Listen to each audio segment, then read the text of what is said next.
পশ্চিমবঙ্গের জনগণের সামনে মাথা নত করে হাঁটু গেড়ে বসে প্রণাম করলেন নরেন্দ্র মোদী। রাজ্যের প্রথম বিজেপি সরকারের শপথ গ্রহণ উপলক্ষে ব্রিগেডে উপস্থিত ছিলেন তিনি। আলাদা করে মোদী কোনো ভাষণও দেননি, নতজানু হয়ে প্রণামের মাধ্যমে পশ্চিমবঙ্গবাসীকে শ্রদ্ধা জানিয়েছেন। সেই প্রণামের ভিডিও তার সামাজিক যোগাযোগ মাধ্যম অ্যাকাউন্ট থেকেও পোস্ট করা হয়েছে। মঞ্চে উঠে প্রথমে রবীন্দ্রনাথ ঠাকুরের ছবিতে ফুল দিয়ে শ্রদ্ধা জ্ঞাপন করেন মোদী, হাত জোর করে প্রণামও করেন।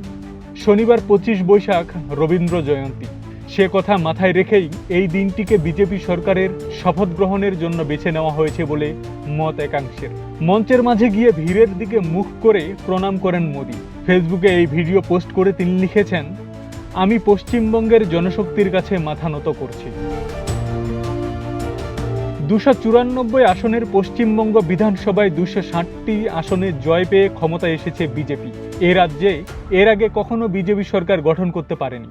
পশ্চিমবঙ্গের জয়ে আলাদা করে আলোকপাত করতে ভোটের ফলাফলের দিন বাঙালি পোশাকে সেজেছিলেন মোদী।